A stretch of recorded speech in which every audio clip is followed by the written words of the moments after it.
What's up, guys? Hey, this is John Carr, and we're going to talk about green screen today. So here's a little video that I made.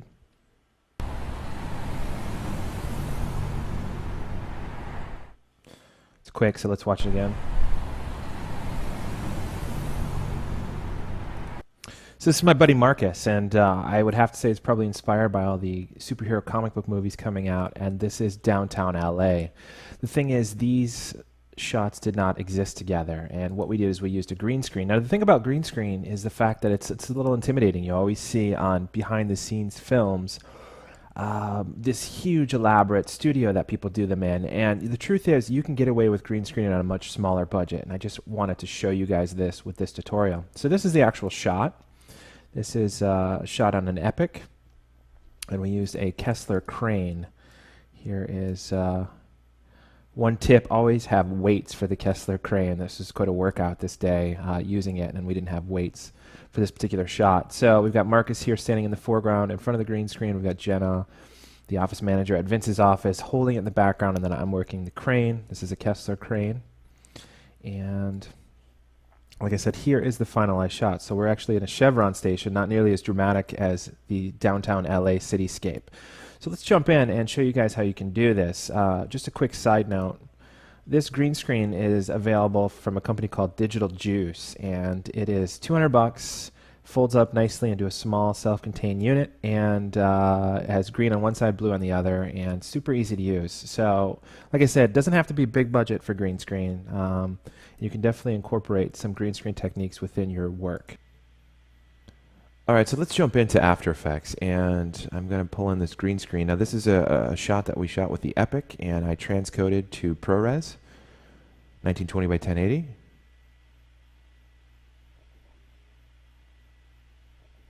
And it's taking a little while to load here. I've got a lot of files open. I'm going to drop it down to half res. Hopefully that'll speed it up. There we go. All right, so now I need to isolate a portion of the clip that I want to use for this shot. And this looks pretty good.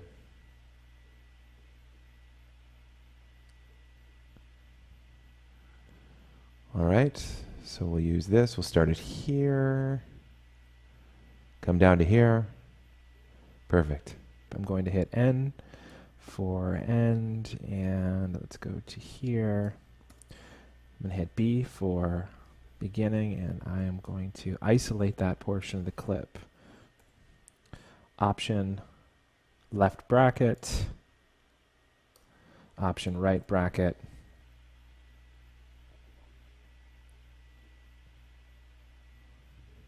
All right, so let's go back up to full res. And we're going to use Keylight. Now, Keylight comes standard with After Effects, and that's kind of the default plugin for keying green screen. So what I'm going to do is I'm going to select the picker and pick a mid-range green section of this green screen, select it, and that gives us kind of a rough key. Now I'm going to go down to Screen Matte, and this gives us an idea of what the transparency is looking like. The black is transparent, the white is going to be consistent with the original image. Getting a little bit of the green in the trees, it's not a big deal. We're getting a little bit of transparency in Marcus, which is not ideal. We'll have to refine. And obviously a little bit of transparency within the green screen remains, which we need to eliminate. So I'm going to go into the Screen Matte, and I'm going to utilize Clip Black to crush down the black and eliminate the transparency within the green screen. Gives us a pretty good transparent area. And then I'm going to pull back the clip white, and this should eliminate the transparency within the Marcus outline. That does a pretty good job. Now, this isn't perfect. I spent quite a bit of time on the original comp, but for demonstration purposes, this should give you guys a pretty good idea. So we'll go back to the final result. Let's zoom in, and I will click on transparency, and you can kind of see it does a pretty good job for the most part. Now, there's a black edge around Marcus that we need to eliminate. And I will work on that. But overall, it's pretty good. So how we'll do that is we're actually going to shrink the key down. I'm going to pull it down just a bit, just to shrink and pull that black line off.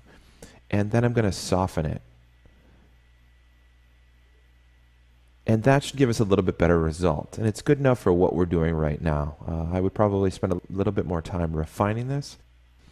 But for demonstration purposes on this tutorial, I think that's probably going to be good enough. We've got a lot of stuff to get to, so I'm going to move rather quickly through some of this stuff.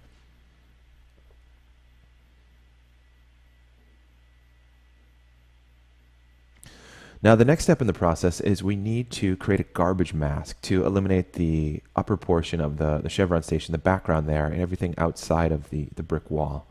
So I'm going to utilize the pen tool to do this. I'm moving around with the hand tool. I'm holding down the space bar, and that allows me to shift the comp around.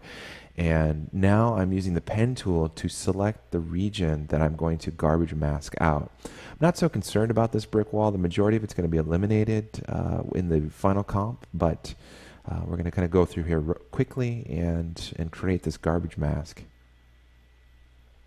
All right, so that has created the mask. What I'm going to do is select the green layer, go into the mask, and select Subtract.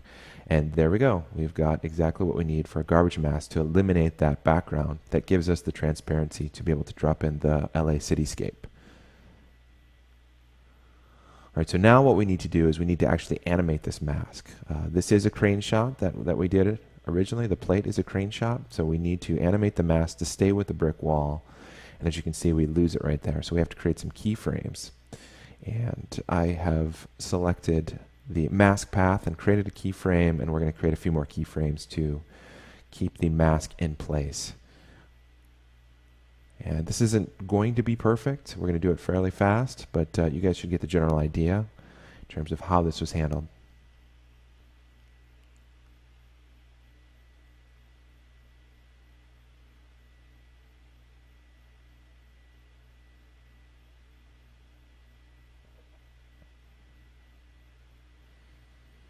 It's a pretty good job on that frame.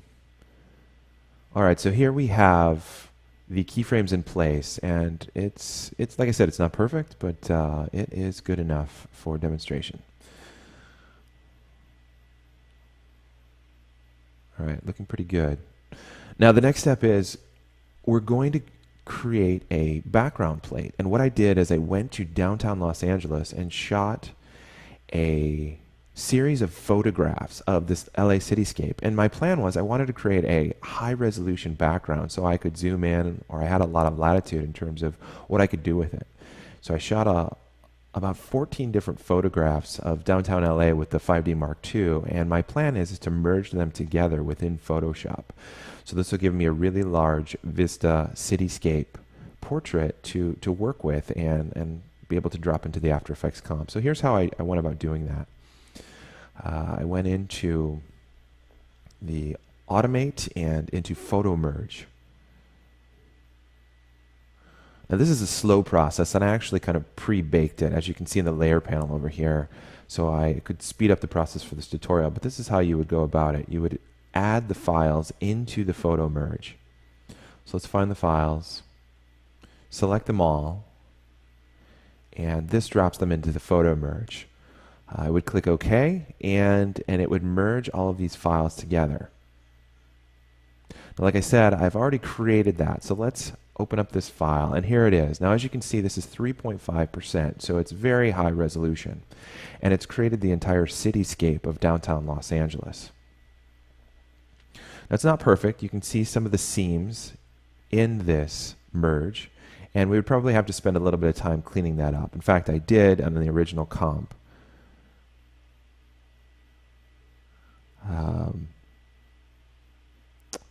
Just to give you guys an example, and this is how I went about it, I utilized the clone stamp tool, and let's fill in some of the holes.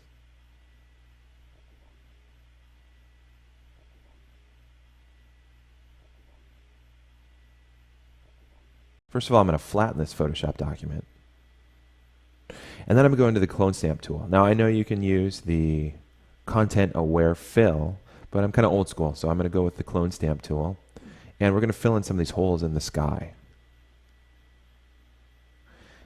And so I'm hitting the right bracket key to expand the diameter of the clone stamp brush, and option selecting a portion and then painting in the sky.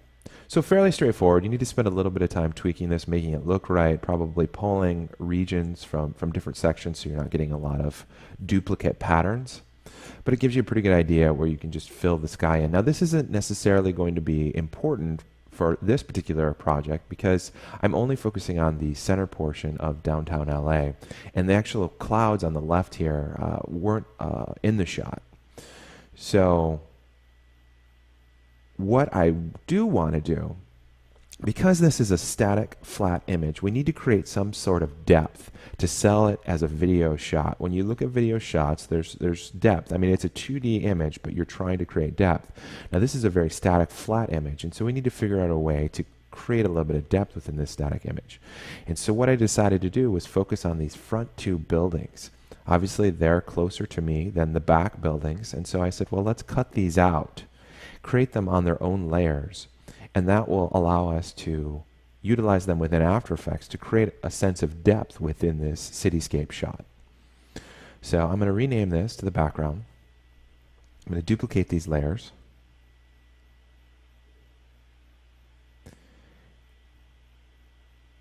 And I'm going to utilize a vector mask. We're going to do a quick magnetic selection. And this is pretty rough down and dirty. We'll go in and refine this momentarily, but this is a quick way to just grab a selection of this building. All right, there we go. All right, now this gives us an idea of the area that's selected, and what I'm going to do is I'm going to use the brush tool. I'm going to make sure that the black and white are default. Actually, I have the wrong color there, so let's switch it over to white. I'm going to hit X and switch it over to white using the brush tool and painting, refining the edges. Hitting X again to select black. Now this deselects, and this allows me to refine the edges of the building in terms of what I've got selected. So spending a little bit of time on this allows me to really clean it up, make sure that I do a nice job, and gives me a pretty good selection of this front building.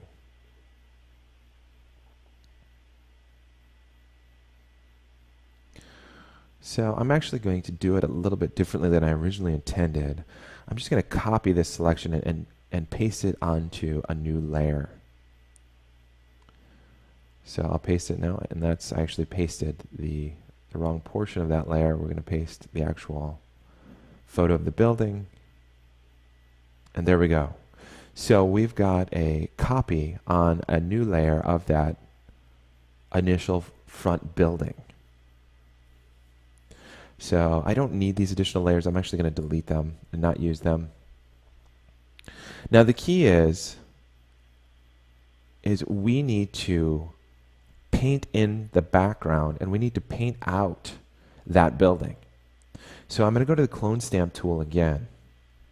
And this takes a little bit of refinement. The thing that I kept in mind is I really kept an eye on the vertical lines within the buildings behind, and I just tried to match those up using the clone stamp tool. So I select a portion and then I paint down, trying to keep in mind that the lines need to stay fairly straight. And this doesn't have to be perfect, it's going to be quick, but what this will allow you to do is place that foreground building on top of this background, and then we can create a sense of parallax when the buildings move at different rates. And so, oops, we'll move this guy back.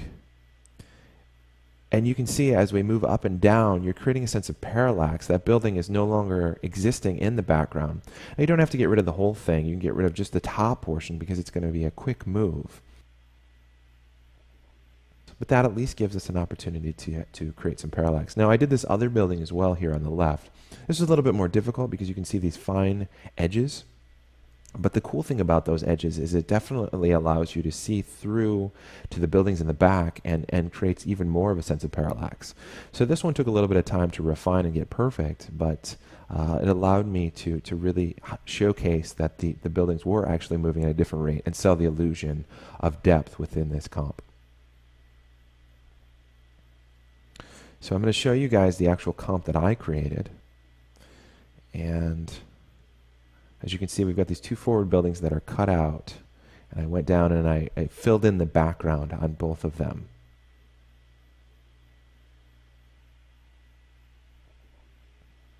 So I'm going to go ahead and rename these layers. It's important when bringing them into After Effects to have these layers named so you know which layers you're working with.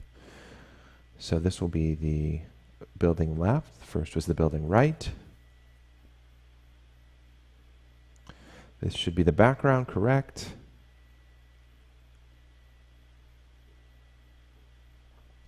And I believe this layer is an empty layer, so I'm just going to delete it.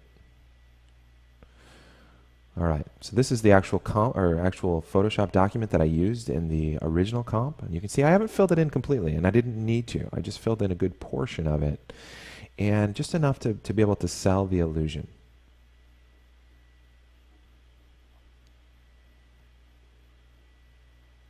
All right, so let's save this document, and let's go back over to After Effects. Now we're going to drop this background in.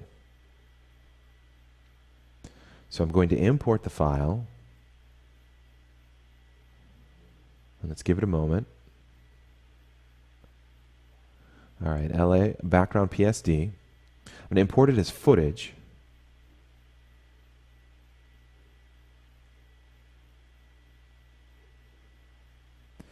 And what I want to do is I'm going to import it as a composition. Now this will give me access to all the individual layers within that Photoshop document. All right, so let's open up the comp, and there we go. All right, as you can see, we've got our building right, our building left, and our background on individual layers within the LA background comp.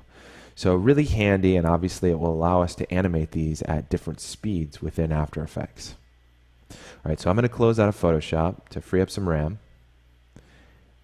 And let's go in and work on this background. You can see here, here's our each individual layer within this LA background layer folder. So I'm going to go into the initial green screen comp that we created. I'm going to create a new composition, 1920 by 1080. Let's call it LA Skyline. And I'm going to make it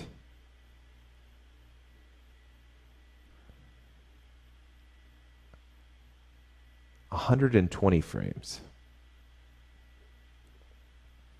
23976, perfect. All right. Now, let's drag the green screen comp into our new comp, our LA Skyline comp. Let's find a portion of the clip and isolate it with Marcus on the ledge.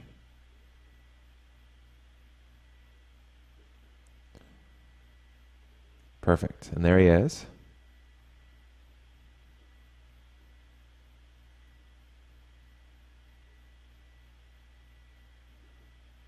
All right, so that looks like it's the end of the clip. So we're going to hit N and Command right bracket.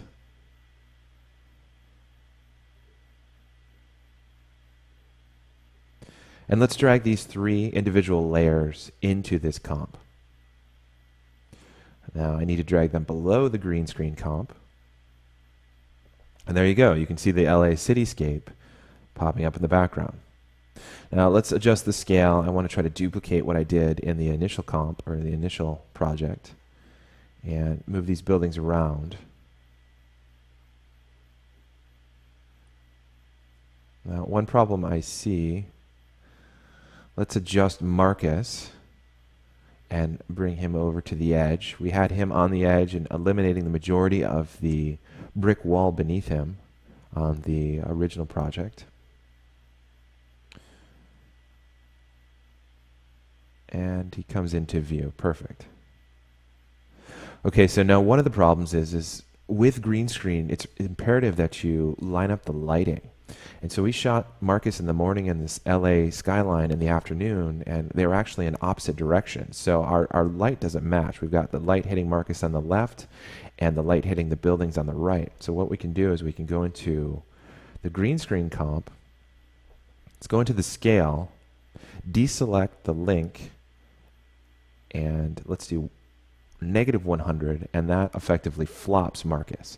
So if we look at the lighting, you can see the light is hitting him on the right side of his face. It's also hitting the building on the right side. And so that's really important when you're trying to create a believable composition, is matching up the lighting. And that does a pretty good job.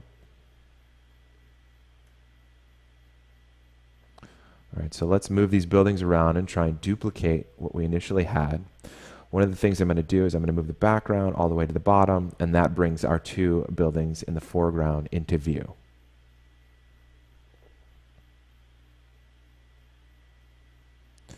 Scale these down a little bit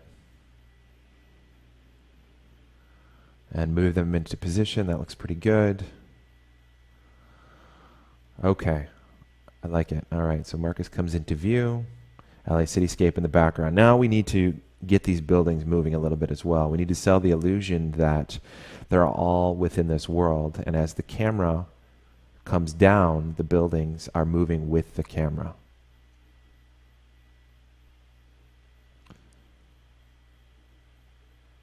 All right. So let's go to the end of our comp, select all of the buildings. Let's hit P for position and set a keyframe. And then I'll hold down Shift and drag the buildings just a bit. And that will get them moving. Now initially I was going to do a 3D camera. I was going to track the shot and do a 3D camera, but the shot is so quick that it's almost easier just to animate these buildings like we're doing now. So let's zoom in so you guys get a better view of this. And you can see it's starting to look like these two shots exist in the same world. Now, here's what we're going to do. We were talking about creating parallax before, and let's work on moving the buildings here in the front at a different rate from the buildings in the back. So we're going to go to the first keyframe, and I'm going to move these at a different rate. I'm actually going to drag them up just a little bit, and that will create a little bit of separation from the buildings in the back and create that parallax that we're looking for. It's very subtle, but it's something that you definitely notice, and you have to kind of play around and tweak it to get the right overall feel, but it helps sell the shot and adds depth and dimension to this flat background plate. So I'm going to work on tweaking this secondary building so they move at a different rate, and see, things can start to look pretty weird and unnatural if you're not too careful. It has to be very subtle. So I'm actually going to move that back to the initial rate that we originally had.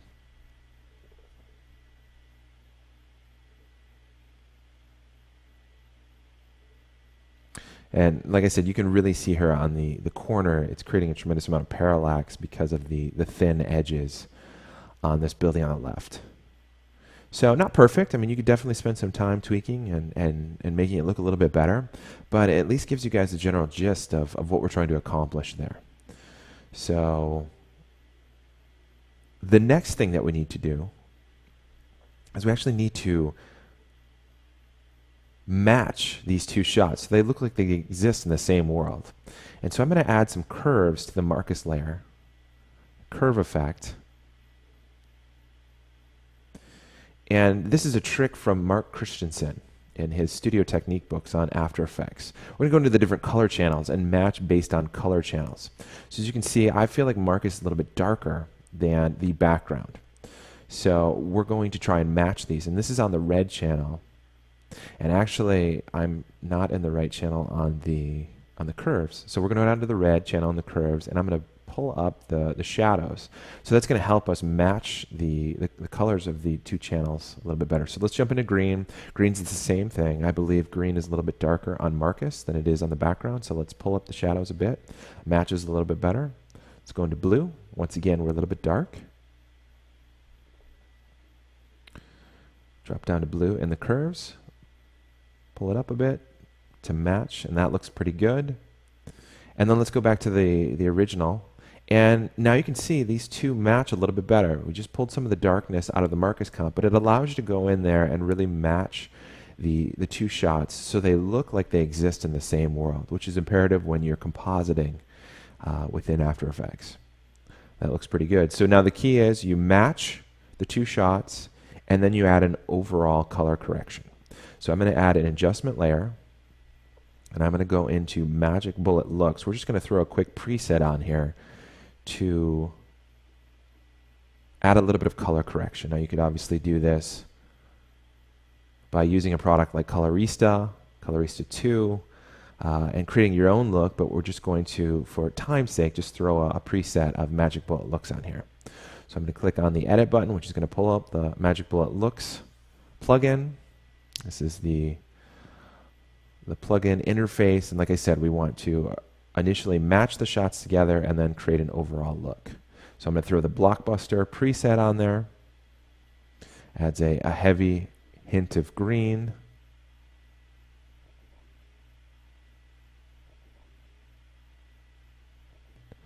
I'm going to pull down the darkness of this vignette. It's a little bit strong for my tastes.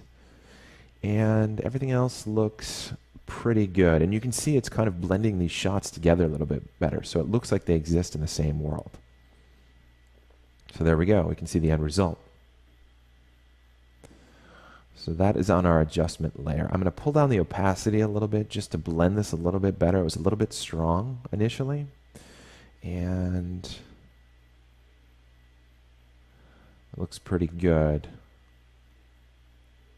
I think I'm going to do one additional thing, and that is I'm going to use optical flare. So I'm going to go in and create a new solid. Click OK. Let's go into the plugins, optical flares. Drop it on. And there's the default. Over original. Actually, it is over transparent. And that gives us our optical flare within our comp. I'm going to drag this flare all the way up to the right corner. And this is going to help simulate the sun that was hitting our building in Marcus's face. It's going to enhance that a little bit. So let's go into the plugin. I'm going to clear everything. And let's drop the glow on. Start from scratch with the glow.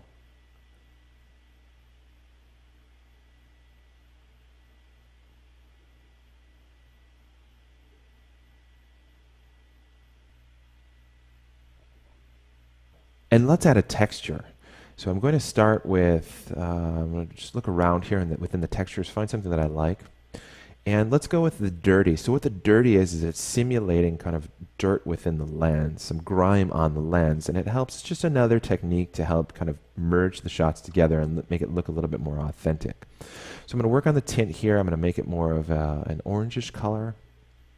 Let's tone it down with some opacity. And if I really wanted to, I could go in and add a flicker to this and make it a little bit more lively. But it just helps kind of merge the comp together. And the grime is just kind of a nice little touch. Just looks like there's some grime on the lens, and just makes it a little bit more gritty within the comp. Okay, so we're starting to see this come together.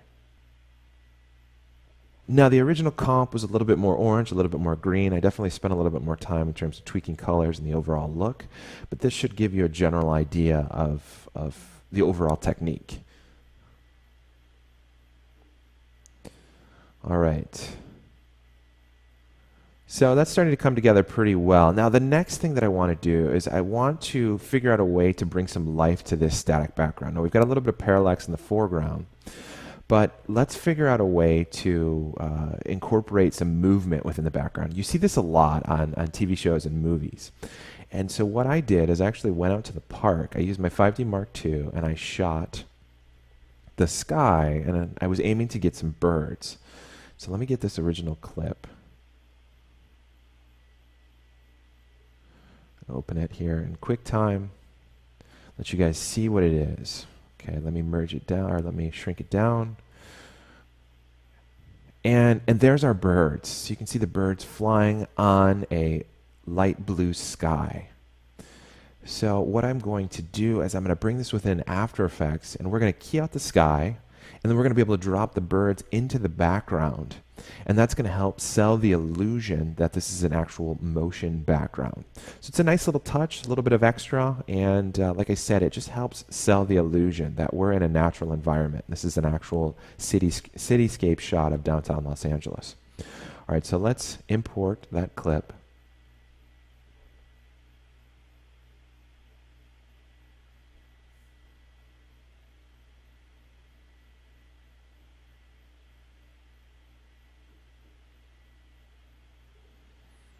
create a new comp. Here's our bird comp, and let me figure out where the birds are. Let me isolate these birds. And what we're going to do is we're going to add a Luma key. So the Luma key allows us to key out brighter, key out darker.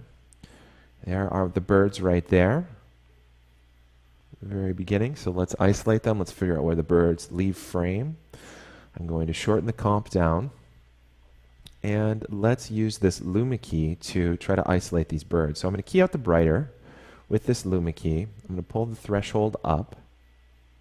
And this is starting to pull in some of the darker elements within this frame, leaving the brighter elements keyed out. And now we can see these birds here. They're starting to come into focus up on the top portion of the frame. And let's clean up the edges just a little bit. Let's boost the edge thinness just a little bit and feather the edge just a bit as well. And then we'll create a garbage mask along the bottom to get rid of the trees and the people in the park. All right, that's looking pretty good. We've got the birds isolated up in the top portion of the frame. And let's go to the pen tool and work on creating that garbage mask again. So I'm going to create a box around the lower portion of the frame. Let's go into mask again and subtract it. And now we have our birds isolated within frame and transparency all around them. So we can easily drop this into our cityscape comp. Perfect. So we did a RAM preview and the birds are moving. Everything looks good. I'm going to duplicate it so we add some more birds to the comp and then we offset the time so it looks like a bigger flock within this comp. So let's go back to our original LA skyline comp and we'll drag the birds comp into it. I'm going to pull this underneath the adjustment layer so the color correction affects the birds. And let's find the birds within the comp.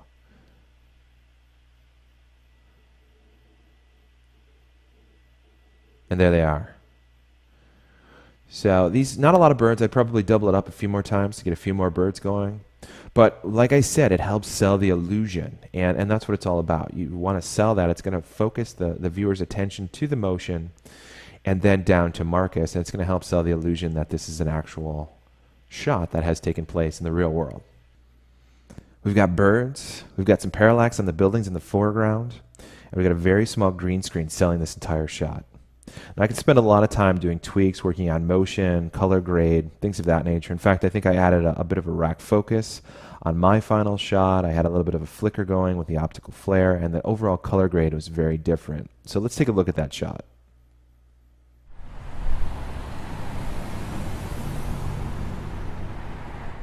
So hopefully you guys picked up some tips and techniques that were helpful. The point is, you don't need a massive green screen studio to pull off impressive visual effects shots. If you want to find out more about what I've got going on, follow me on Twitter at JOHN_CARR, CARR. And I appreciate you guys taking some time to check out this tutorial. Thanks a lot.